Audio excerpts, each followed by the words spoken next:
is a place where they'll pay you $1,000 for a kiss and 50 cents for your soul.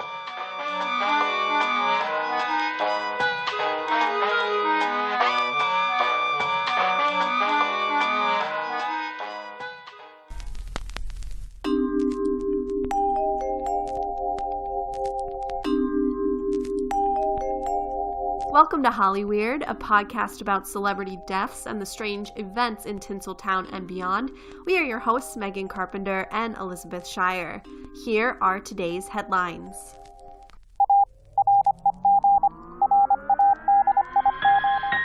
James Dean killed as a result of a California car accident. James Dean, Bobby Sock's idol, killed in $7,000 car. Film star James Dean killed. Crazy kids, violent death predicted. Buckle up, listeners. Things are about to get Hollyweird.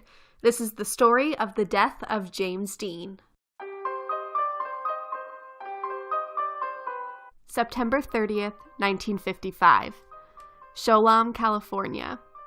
Hollywood actor James Dean, an experienced car racer, was traveling in a recently purchased new 1955 Porsche Spyder. He and Rolf Wutherich, James's friend and engineer, were on their way to a racing competition in Salinas. While at the junction of California State Routes 46 and 41, a horrific automobile accident occurred. The heartthrob was dead. James Dean was only 24 years old. Dean wasn't a new driver. He was pretty experienced, even as a racing driver. Buying and trading for new sports cars and motorcycles had become somewhat of a norm for the budding sportsman. Just before shooting the film that would be considered his breakout role, Rebel Without a Cause, Dean competed in the Palm Springs road races. He finished first in the novice event and second in main competition. Soon after, while working on the filming of Giant, Warner Brothers barred the star from all racing activities. On September 21st, 9 days before his death, as Dean was finishing Giant, ever eager to quickly start racing again, he acquired the Porsche Spyder that would be involved in his fatal collision. He entered the upcoming Salinas Road Race, event scheduled for October 1st and 2nd. The car was given the nickname Little Bastard. Hey Liz. Hey Meg. Did you name your car? I did name my car. What's your car name? Buffy the Vampire Slayer. Really? Yes. Well, she's midnight blue. Okay. She's a 2004 Volvo. Okay. She's really reliable. Okay. She's dark and mysterious. She kills vampires. If I were to run into them. On 76, yes. Meg, I know that I don't really know that much about cars. The first time I really had to take care of anything, I was like, what's an oil change? But you care. You know stuff. I mean, I'm just responsible about my car, if that's what you mean. I remember when you came to visit me once and parked behind me and saw the state of Buffy the Vampire Slayer. Do you want to recount what that was like? Well, you didn't really have a passenger side mirror. Like, how do you park? I did not. You were very upset at the state of my car. It's just not safe, Liz. It's not safe. All right. Little Bastard, shall we? Shall we?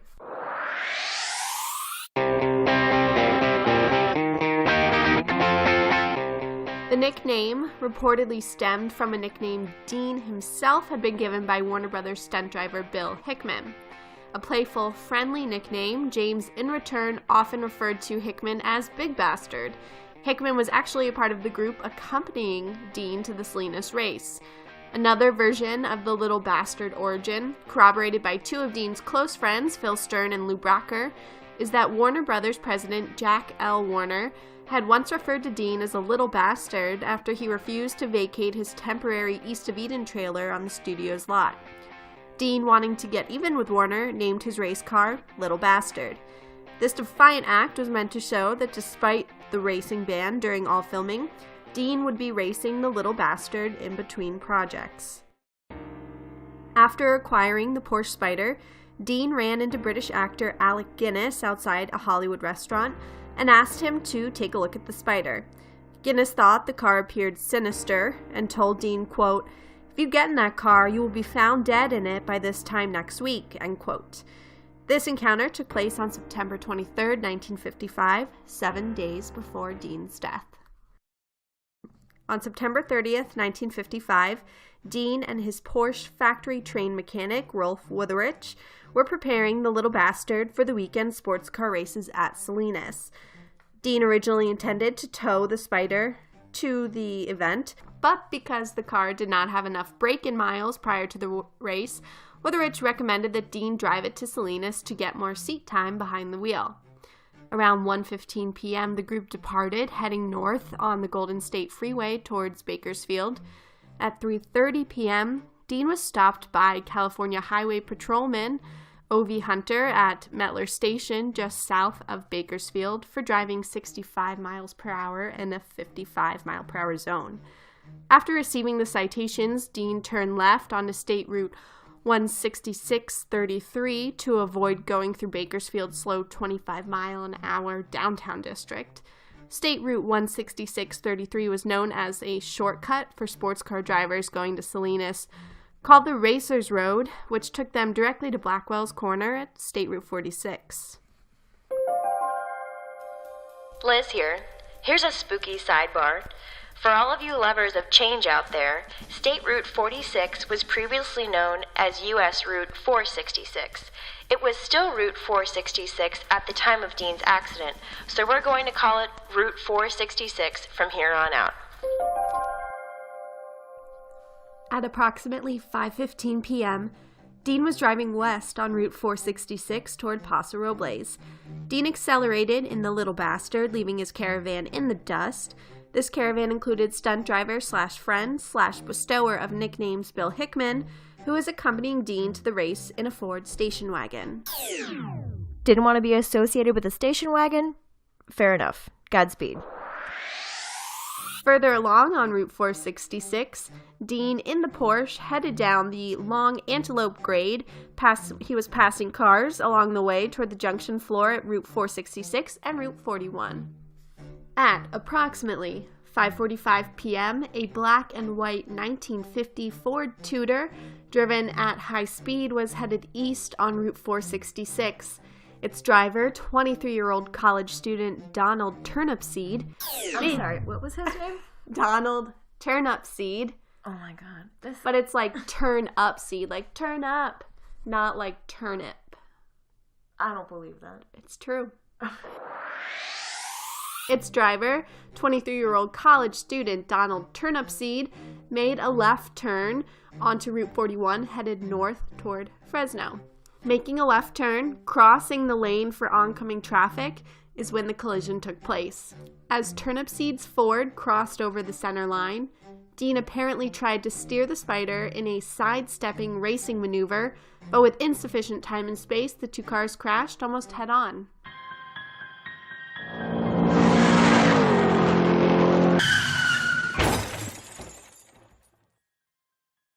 A witness, John Robert White, reportedly saw the Spider smash into the ground 2 or 3 times in cartwheels and landing in a gully beside the shoulder of the road northwest of the junction.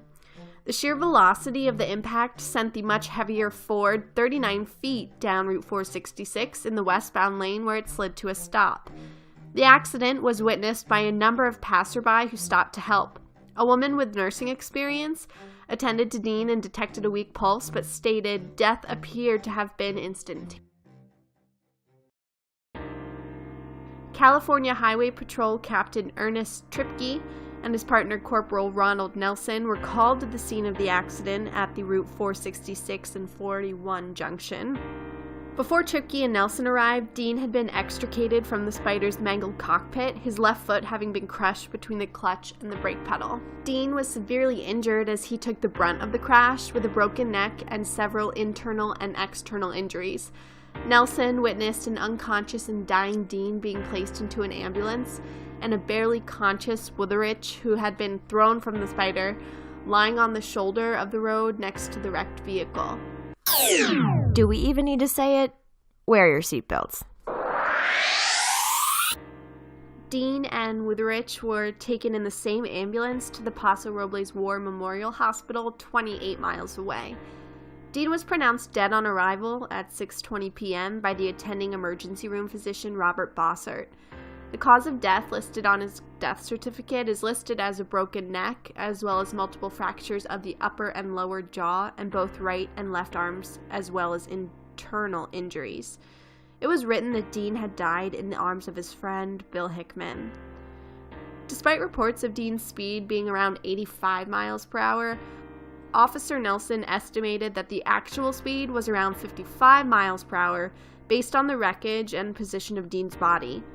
Witherich survived with a broken jaw and serious hip and femur injuries that required immediate surgery. Turnipseed was only slightly injured with facial bruises and a bloodied nose. After being interviewed by the California Highway Patrol, Turnipseed hitchhiked home in the dark. In the station wagon, the back end of Dean's caravan, Hickman and Roth arrived at the accident scene approximately 10 minutes after the crash. Hickman assisted in extricating Dean from the wreckage, and Roth took photographs of the accident scene. Some sources give Dean's last words, uttered right before the impact, when Witherich told Dean to slow down as the Ford Tudor pulled into their lane, as, quote, "That guy's gotta stop. He'll see us." I smell bullshit. Exactly.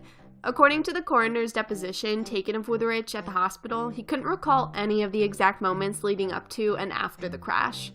The coroner's inquest was held about a week and a half later, on October 11th.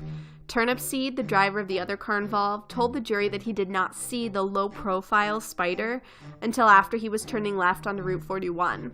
After other testimony by police officers and witnesses to the accident, the coroner's jury came back with a verdict of accidental death with no criminal intent, finding Turnipseed not guilty of any conscious wrongdoing in the death of Dean. The deceased Dean was also found not guilty of any criminal intent or contributory wrongdoing for the accident.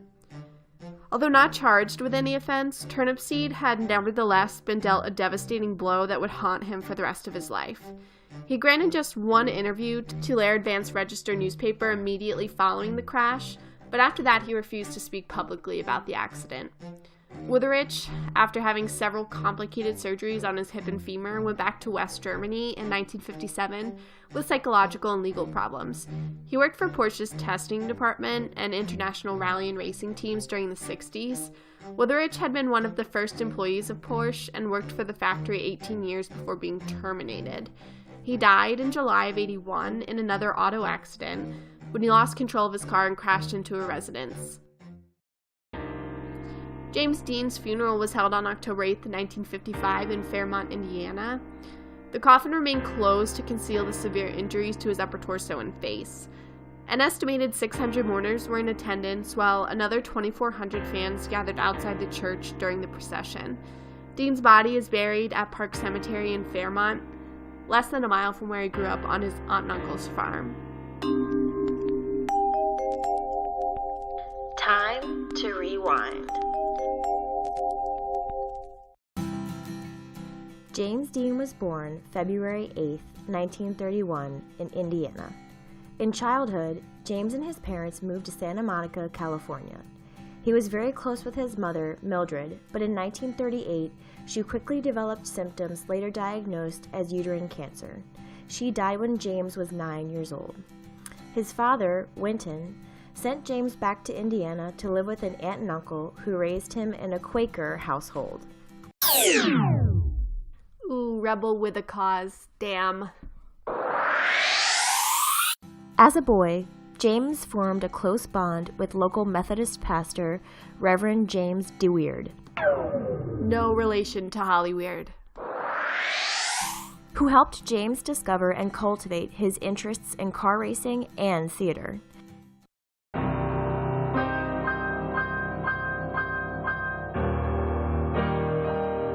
It's been suggested that the two began having a sexual relationship that began when James was a senior in high school, a relationship that lasted for years. Reports conflict as to whether the relationship was consensual and began when James was around 18, or if he was actually sexually abused by DeWeerd as a child. It's been reported that James Dean confided in Elizabeth Taylor. The Oscar goes to Gladiator! that he had been sexually abused by a minister 2 years after his mother died, placing him at 11 years old. In high school, James was exceptional. He got good grades, played basketball, studied drama, and competed in public speaking. The OG triple threat. After he graduated, Dean returned to California to live with his father and stepmother. His father remarried while Dean was... Was he sowing his Quaker oats? No, just growing up in Indiana. He enrolled in college to study drama, but eventually dropped out to pursue acting full-time. He procured himself some spots in commercials and small TV and film roles before earning admission to the Actors Studio.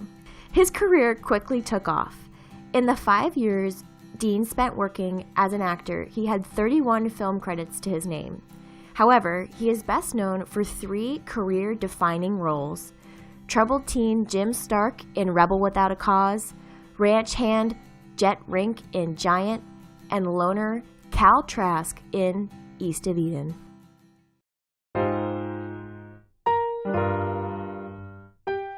Dean received a posthumous Golden Globe for his work on Eden and posthumous Academy Award nominations for Best Actor for Eden and Giant.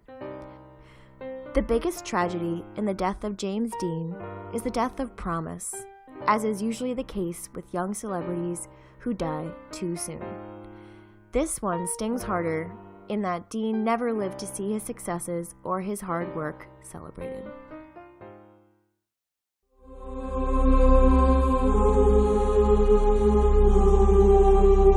It's time for Hollyweird Post-Mortem.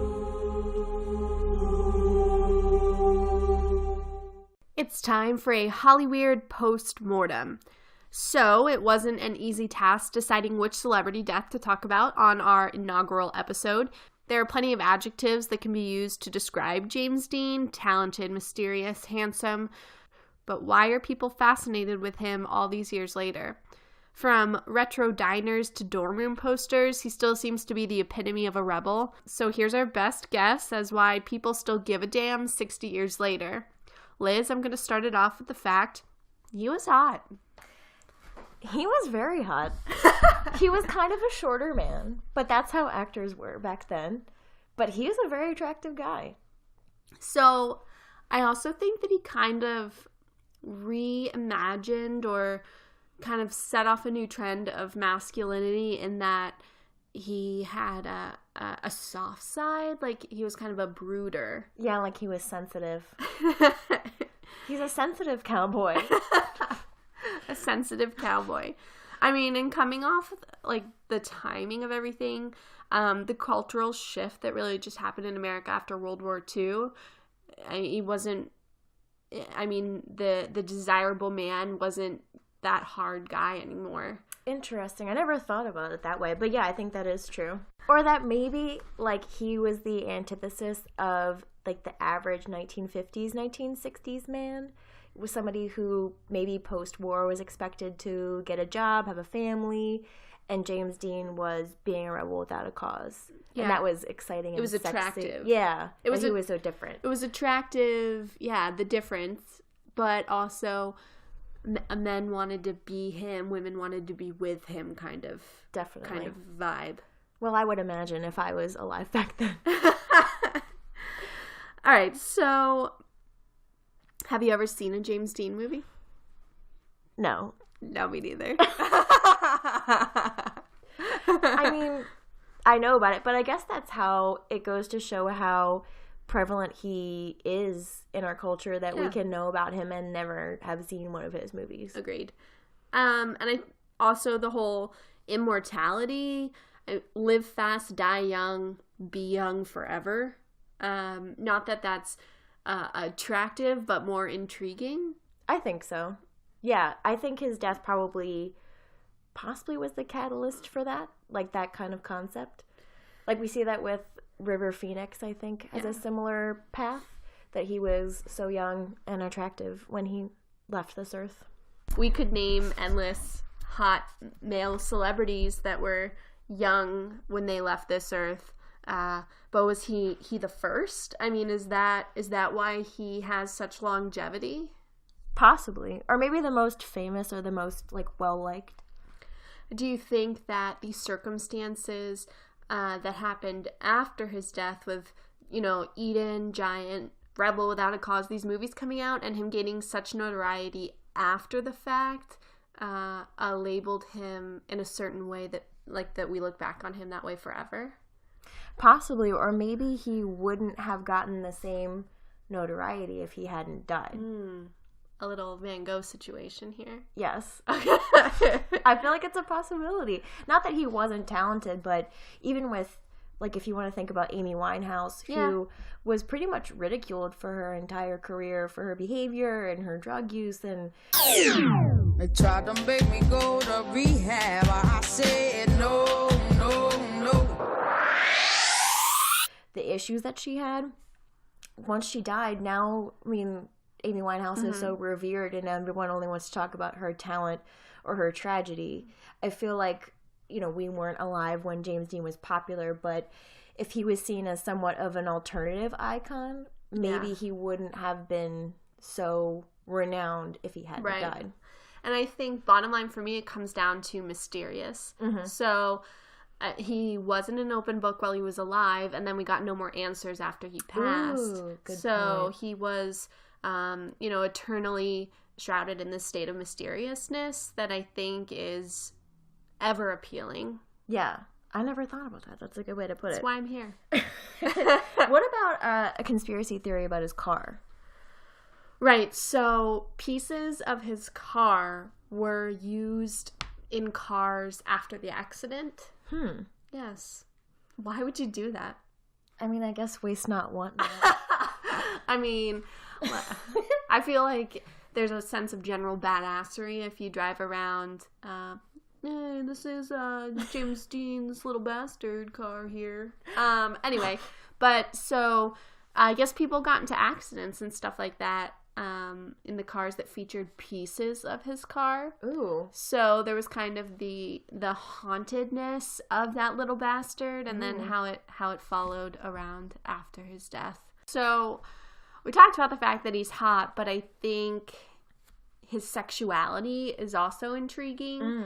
So he had documented relationships with women, but his bisexuality was also pretty well known. I think that allure, in a time when it wasn't common to be publicly bisexual or homosexual, that's an intriguing facet. He, live hard, die young. He loved hard too. So one of my favorite James Dean stories is he had a relationship with an Italian actress. They met on a film lot. I guess they were both filming, and they had kind of a very short but passionate relationship. Ooh. So her mom didn't approve of Dean for his style, right? So bad boy. Really, she didn't approve of the bad boy. Okay. And the fact that he wasn't Catholic. They were Italian and Catholic. So after he finished filming East of Eden, he traveled for the film, and then while he was away, she announced that she was engaged to someone else. Damn, that's cold. Oh my gosh. Ooh, that's like the coldest breakup ever. Right. So reportedly he was super irritated. I mean, I think as we all would be. Right. And he wasn't afraid to show it. So the rumor is that on the day of her wedding, he watched the church from across the street on his motorcycle. He was just chilling on his motorcycle, like creeping hard. Ooh, you got it bad. And he would just rev his engine during the ceremony to cause disruption. Okay, that's a little extra. But I guess this lady, this actress, she had a baby in the perfect 9 months or whatever after her wedding, right? So there's also speculation about, was this a James Dean baby? What if you were researching your genealogy and it's just James Dean? Oh, 23andMe? Yeah. I would lose my Yeah. My marbles. You're 50% Italian, 25% English, and 25% rebel without a cause. Megan.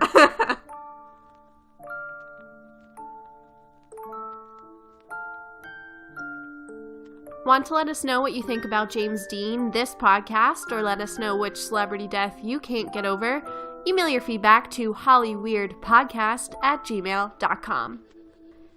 Thank you for listening to this episode of Hollyweird. Follow us on Facebook at Hollyweird Podcast to stay current with show updates. And join us next time when we try again and discuss the death of an R&B princess.